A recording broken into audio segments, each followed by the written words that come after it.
and welcome to Combined CS. Let's talk about function dependency. Okay, in previous video we have already discussed what is normalization. Now in this video we will talk about what is functional dependency. What is dependency? Dependency means, let us suppose today I am not working, correct? So I am dependent on my father, or I can say I am dependent on my partner, correct? तो यहाँ पे अगर मेरे partner को कुछ भी होता है तो ऑब्वियसली उससे पूरे फैमिली पे इफेक्ट होगा. तो दिस इज व्हाट डिपेंडेंसी है. तो हम इसको कैसे समझेंगे? एक एक्स कोई पर्सन है, ठीक है, वो फैमिली का अगर कोई बड़ा सदस्य है and there are so many things जो इन पे क्या है, डिपेंडेंट है, x1 एंड x2.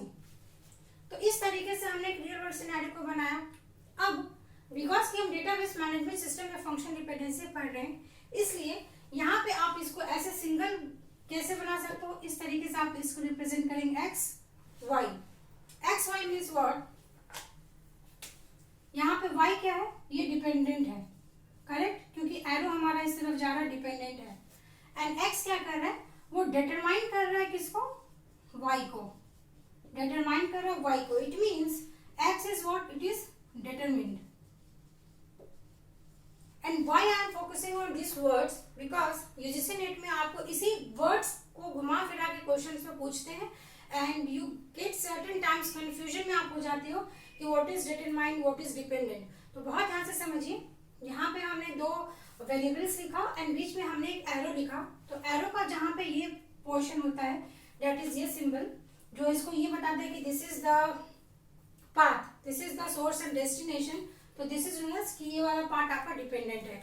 तो this is how we represent a functional dependency, है ना. अब फंक्शनल डिपेंडेंसी को हम टेबल्स के फॉर्मेट में समझ लेते हैं. तो टेबल्स के फॉर्मेट में आप कैसे समझोगे, जैसे एक स्टूडेंट है अमन, उसने सी के कोर्स में इनरोल किया है, ठीक है. तो अमन है, ये एक स्टूडेंट है. इस अमन का अपना एक रोल नंबर होगा, इसका ऑब्वियसली एक नेम है, इसका अपना एड्रेस है, ठीक है. और कोर्स है, तो यहाँ पे उसने सी के कोर्स में इनरोल किया है. तो आपका कोर्स नाम का एक टेबल बनेगा. उस टेबल में कोर्स की अपनी एक आईडी होगी. लेट अस सपोज हमने लिखा क्लास 1, हाँ, और उस कोर्स का एक नेम होगा. तो आपका यहाँ पे जैसे सी कोर्स हो सकता है, C++ हो सकता है, सो एंड सो. अब अगर मैंने आपसे ये क्वेश्चन पूछा कि ये जो स्टूडेंट है अमन, यहाँ पे आपके सी के दो क्लास चलते हैं, क्लास 1 एंड क्लास 2. तो अमन किस क्लास में इनरोल किया है, दिस इज अ क्वेरी, और आपको इस क्वेरी का जवाब देना है. तो आप क्या बोलोगे, कहीं ना कहीं अमन के बीच में और ये जो सी कोर्स है इसके बीच में रिलेशन होना चाहिए, ठीक है. तो हमने क्या किया, इस आईडी को यहाँ पे स्टोर कर दिया. जैसे अमन का जो इन्फॉर्मेशन है, अमन का जहाँ पे आप इन्फॉर्मेशन स्टोर करके रखे हो, यहाँ पे हम दे देंगे क्लास 1. इट मीन्स कि जब भी मैं आपसे ये क्वेरी पूछूंगी कि अमन किस कोर्स में इनरोल हुआ है, आप इसके टेबल में जाओगे और यहाँ से मुझे फाइंड आउट करके बताओगे क्लास 1 में इनरोल हुआ है, ठीक है. तो इस तरीके से हमने डिफरेंट टेबल्स के बीच में रिलेशन एस्टैब्लिश किया and this is known as functional dependency.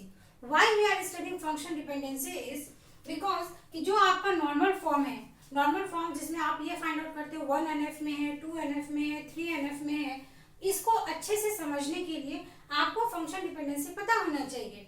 और उसके बाद फंक्शन डिपेंडेंसी पे मल्टीपल टाइप्स के आपके गेट के प्रीवियस ईयर क्वेश्चंस आते हैं, जिसमें आपको ये पता करना होता है कि क्या वो मिनिमल कवर है या डिफरेंट. आपको फंक्शन डिपेंडेंसी 1 2 3 4 गिवन होगा और आपको ये पता मालूम करना होगा कि इसका मिनिमम फॉर्मेट क्या है, क्या एक फंक्शन डिपेंडेंसी दूसरे को डिटरमाइन कर रहा है. There are so many numerous type of questions जो फंक्शन डिपेंडेंसी में बनते हैं. तो इस वीडियो में हमने ये डिस्कस किया what is functional dependency, correct. Next video में मैं फंक्शन डिपेंडेंसी पे आपको एक क्वेश्चन डिस्कस करूंगी so that you will came to know कि एक नॉर्मलाइजेशन का ये मतलब नहीं होता है कि आप उसमें सिर्फ नॉर्मल फॉर्म्स का ही क्वेश्चन बनता है. एक नॉर्मलाइजेशन से there are so many types of questions जो आपके एग्जाम्स में पूछे जाते हैं. तो in next video we will see one of the example of function dependency. So stay tuned for the next video. Thank you.